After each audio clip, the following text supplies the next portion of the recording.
नमस्कार विद्यार्थी मित्रांनो, आज आपण शिकणार आहोत इयत्ता 7वी विषय गणित पाठ 4 कोन व कोनाचे प्रकार. आणि यामध्ये आपण पाहणार आहोत कोनाचा अंतर्भाग व बाह्यभाग, संलग्न कोन, कोटी कोन आणि पूरक कोन. हा पाठ शिकण्या अगोदर आपण इयत्ता 6वी मध्ये जो काही भाग शिकलो आहोत त्याची जरा उजळणी करूया. आपण या ठिकाणी एक कोनाची आकृती काढूया, त्याला नावे देऊया आपण. आता सांगा या कोनाचं नाव काय. आपण शिकलो आहोत की कोनाचं नाव आपल्याला 3 प्रकारे वाचता येतं. सांगा पटकन मग.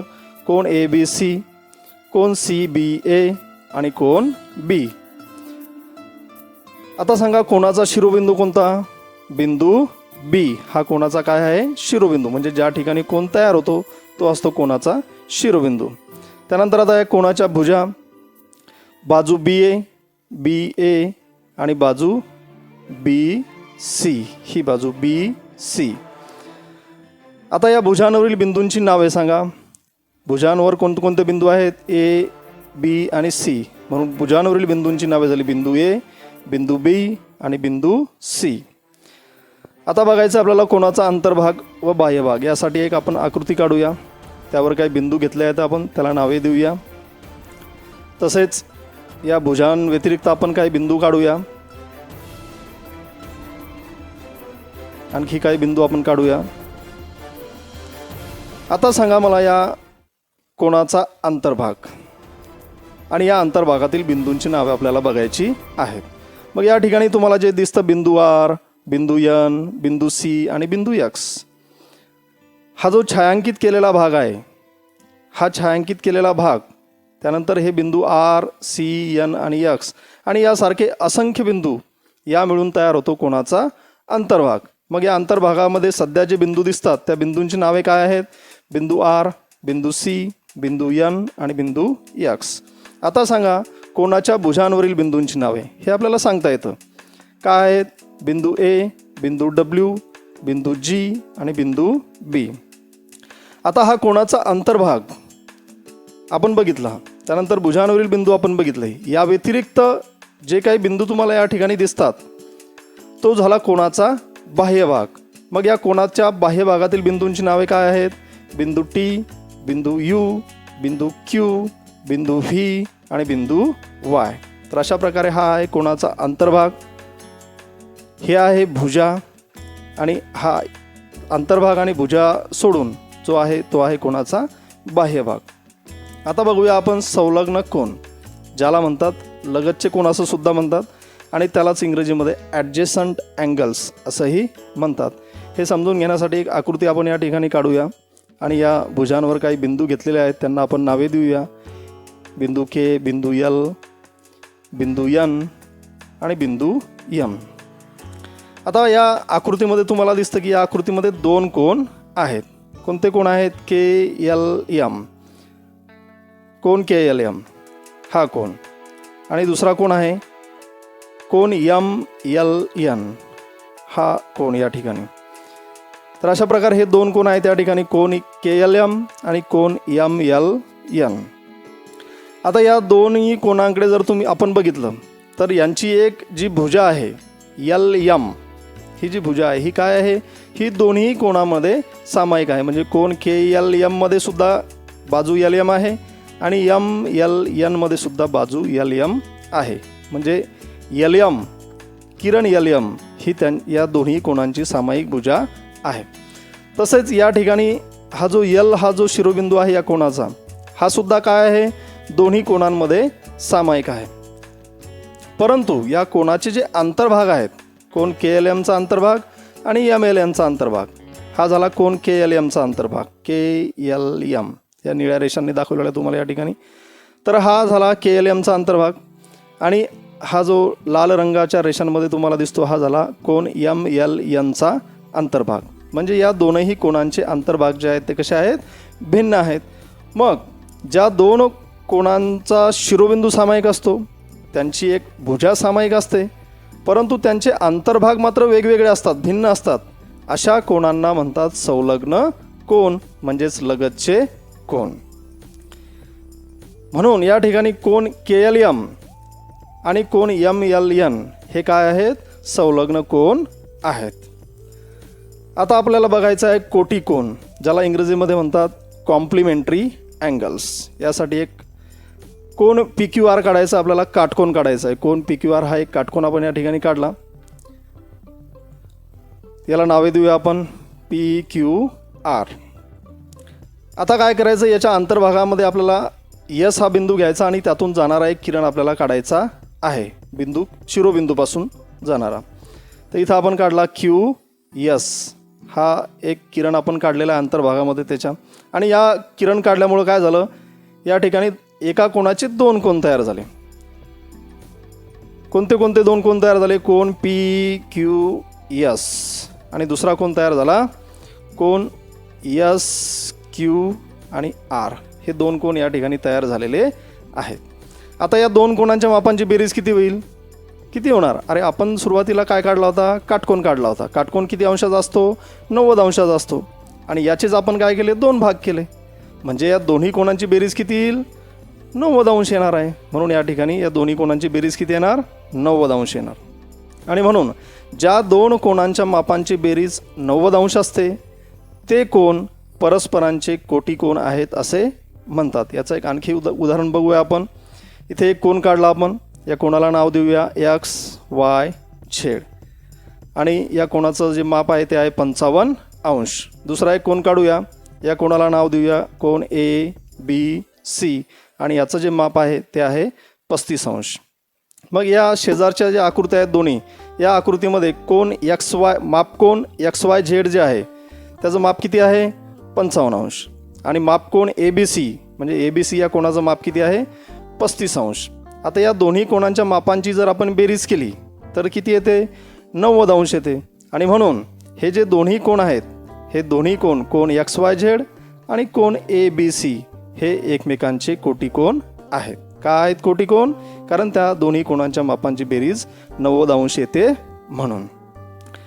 आता याच्यावर काही उदाहरणं असतात, ते उदाहरण आपण बघूया. उदाहरणार्थ 20 अंश मापाच्या कोटिकोनाचे माप किती होईल, याचं उत्तर आपण काढूया. तर दिलेला जो कोण आहे आपल्याला 20 अंशाचा, तर या दिलेल्या कोणाच्या कोटिकोनाचे माप आपण X मानूया. मग दिलेला कोण 20 अंश अधिक आपण दुसरा कोणाचं माप घेतलं X, म्हणून 20 अधिक X. आणि या दोन्ही कोणांच्या मापांची बेरीज किती होईल, 90 अंश, कारण ते काय आहेत, कोटिकोन आहेत. मग आपल्याला या बाजूला फक्त X पाहिजे. डावीकडचा जो 20 आहे तो आपल्याला उजवीकडे न्यायचा आहे. आणि म्हणून इकडे तो अधिक आहे आणि इकडे जाऊन काय होणार आहे, वजा होणार आहे. म्हणून 90 वजा 20. X बरोबर 90मधून 20 गेले किती उरले, 70 अंश. आणि म्हणून 20 अंश मापाच्या कोटिकोनाचे माप किती आहे, 70 अंश. अगदी सोपं आहे कोटिकोनाचे माप काढणे. यावर आणखी एक उदाहरण असतं बघा, वेगळ्या प्रकारचं थोडं. उदाहरणार्थ Y वजा 20 अंश आणि Y अधिक 30 अंश हे एकमेकांचे कोटिकोन आहेत, तर प्रत्येक कोणाचे माप किती, याचं उत्तर आपण काढूया.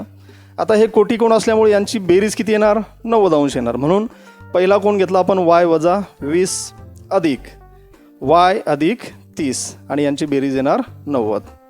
आता इथे तुम्हाला दिसतं हे Y आणि हे Y स्वरूप पदे आहेत. मग याला सहगुणक नाही, म्हणजे याला सहगुणक किती असतो, 1 असतो, हे आपल्याला माहीत आहे. म्हणजे 1 Y आणि 1 Y किती झाले, 2 Y. स्वरूप पदांची आपण बेरीज करू शकतो, 2 Y झाले. आता हे ऋण 20 आणि हे धन 30 म्हणजे अधिक 30 आणि वजा 20. तर आपल्याला आपण पूर्णांकांची बेरीज वजाबाकी शिकलेलो आहोत.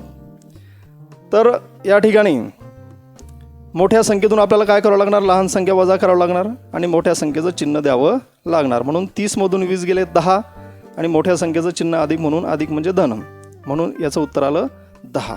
2Y अधिक 10 बरोबर 90. पुढच्या आपण जसंच्या तसं लिहूया. आता या बाजूला पाहिजे फक्त आपल्याला 2Y, म्हणून 2Y बरोबर हे 10 आपल्याला डावीकडून उजवीकडे न्यायचे आहेत. डावीकडे ते अधिक होते, उजवीकडे जाताना ते वजा होणार. म्हणून 2Y बरोबर 90 वजा 10. 2Y बरोबर 90मधून 10 गेले किती उरले, 80. आता या बाजूला पाहिजे फक्त आपल्याला Y, म्हणून Y बरोबर आता हे जे 2 होते या ठिकाणी गुणेला होते आणि इकडे उजवीकडे जाऊन ते काय होणार आहेत, भागीला होणार आहेत. म्हणून Y बरोबर 80 भागेला 2. Y बरोबर यांचा भागाकार करून घ्यायचा आपल्याला. 80 भागेला 2 केले की भागाकार येतो 40. तर या ठिकाणी मित्रांनो वायची किंमत आलेली आहे 40.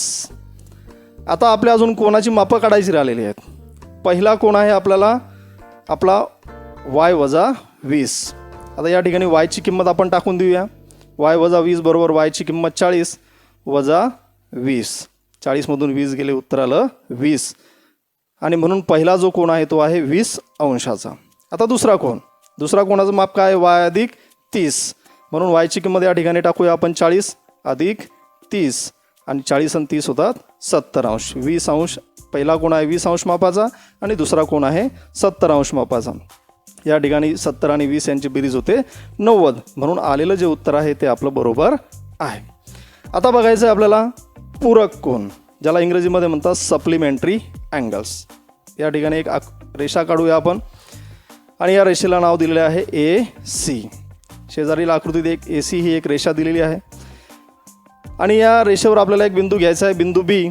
आणि या बिंदू B पासून एक किरण काढायचं आहे आपल्याला BD. हा एक किरण काढला आपण BD. आता याच्यामुळं या किरणामुळं काय झालं, या ठिकाणी दोन कोन तयार झाले बरोबर. आता हा जो कोण ABD आहे, या ABDचं माप आहे 120 अंश आणि दुसरा जो कोण आहे त्या कोणाचं माप आहे 60 अंश. म्हणजे DBCचं माप आहे 60 अंश. माप कोण ABD बरोबर 120 अंश आणि माप कोण DBC बरोबर 60 अंश. आता या दोन्ही कोणांची आपल्याला बेरीज करायची आहे. मग माप कोण ABD अधिक माप कोण DBC बरोबर किती येईल, 120 अधिक 60 म्हणजे 180. या दोन्ही कोणांची बेरीज किती आली 180. आणि म्हणून ज्या दोन कोणांच्या मापांची बेरीज 180 अंश असते त्या दोन कोणांना परस्परांचे पूरक कोन असे म्हणतात. आणखी एक उदाहरण आपण या ठिकाणी घेऊया. एक कोन काढला आहे आपण, त्याला नाव देऊया कोन XYZ आणि याचं जे माप आहे ते आहे 110 अंश. दुसरा एक कोन काढूया आपण, त्याला नाव देऊया LMN आणि याचं माप आहे 70 अंश. आता या शेजारच्या आकृतीमध्ये माप कोन XYZ बरोबर किती आला 110 अंश आणि माप कोन LMN किती आहे 70 अंश. आता या दोन्ही कोणांच्या मापांची बेरीज किती होते 110 आणि 70 180 होते. आणि म्हणून ज्या दोन्ही कोणांच्या मापांची बेरीज 180 अंश होते ते काय असतात, एकमेकांचे पूरक कोन असतात. म्हणून या ठिकाणी कोन XYZ आणि कोन LMN हे काय आहेत, एकमेकांचे पूरक कोन आहेत. आता याच्यावर आधारित आपण काही उदाहरणे घेऊया. उदाहरणार्थ कोटिकोनासारखेच उदाहरणे आहेत. 108 अंश मापाच्या पूरक कोनाचे माप किती. समजा दिलेल्या पूरक कोनाचे माप आपण M मानू. या ठिकाणी इंग्रजीमधलं लहान ABCडीतलं कोणतंही अक्षर घेतलं तरी चालतं. मग दिलेला कोन आहे 108 अधिक आपण मानलेलं दुसऱ्या कोणाचं माप आहे M. म्हणून 108 अधिक M बरोबर, आता हे पूरक कोन आहेत म्हणून यांच्या मापांची बेरीज किती होणार 180 होणार. आता या बाजूला पाहिजे फक्त आपल्याला M. म्हणून M बरोबर हे जे 108 इकडे अधिक होते इकडे जाऊन वजा होणार. म्हणून 180 वजा 108. म्हणून M बरोबर 180मधून 108 गेले किती उत्तर येतं 72 अंश. आणि म्हणून आपलं उत्तर आलेलं आहे 108 अंश मापाच्या पूरक कोनाचं माप किती आहे 72 अंश. आणखी एक वेगळ्या प्रकारचं उदाहरण आपण बघूया या ठिकाणी. उदाहरणार्थ जर कोन A आणि कोन B हे एकमेकांचे पूरक कोन आहेत आणि माप कोन B बरोबर N अधिक 20 अंश आहे तर माप कोन A किती, म्हणजे कोन Aचं माप आपल्याला काढायचं आहे. मग याचं उत्तर समजा माप कोन A बरोबर आपण N मानू. म्हणून मग माप कोन A अधिक माप कोन B हे एकमेकांचे पूरक कोन आहेत म्हणून यांची बेरीज किती येईल 180. आता या दोन्ही कोणाची मापं आपण त्यांच्या खाली लिहूया. Aचं माप आपण मानलेलं आहे N आणि माप कोन B आपल्याला दिलेला आहे N अधिक 20 म्हणून तो N अधिक 20 आपण या ठिकाणी लिहिलेला आहे. म्हणून N अधिक 20 बरोबर हे 180 जसेच्या तसे खाली. आता इथे स्वरूपपदे आहे हा N आणि हा N, यालाही सहगुणक नाही म्हणजे त्याचा सहगुणक 1 असतो. म्हणून 1N अधिक 1N बरोबर किती होणार 2N अधिक 20 जसेच्या तसे बरोबर 180 जसेच्या तसे. आता हे जे 20 आहेत हे 20 आपल्याला उजवीकडे घेऊन जायचे आहेत म्हणून 2N बरोबर 180. आता हे 20 इकडे अधिक होते आणि इकडे जाऊन ते वजा होणार म्हणजे 180 वजा 20 म्हणून 2N बरोबर 180मधून 20 गेले उरले 160. आता या बाजूला पाहिजे फक्त आपल्याला N. कारण यनची किंमत काढायची आपल्याला. म्हणून यन बरोबर हे 2 इकडे गुणेला होते, इकडे जाऊन उजवीकडे जाऊन ते भागेला होणार. म्हणून यन बरोबर 160 भागेला 2 आणि यन बरोबर याचा भागाकार केल्यावर उत्तर येतं 80. आता यनची किंमत आपल्याला मिळालेली आहे. म्हणून पहिला जो कोन होता आपला माप कोन ए, तर या एचं माप किती होईल मग? एचं माप म्हणजे यन, यनची किंमत आहे 80, म्हणून माप कोन ए बरोबर 80 अंश. आता दुसरा कोन काढायचा आपल्याला, कोन बीचं माप काढायचं आहे. माप कोन बी किती होता? यन अधिक 20. मग या ठिकाणी यनची किंमत टाकूया आपण, आलेली 80 अधिक हे 20 जसेच्या तसे, आणि 80 अधिक 20 यांची बेरीज केली असता उत्तर येतं 100 अंश. म्हणून कोन एचं माप 80 अंश आणि कोन बीचं माप 100 अंश. या ठिकाणी आपलं उत्तर आलेलं आहे. आणि या 100 आणि 80ची बेरीज केली असता ती येते 180, म्हणजे आपलं आलेलं उत्तर बरोबर आहे.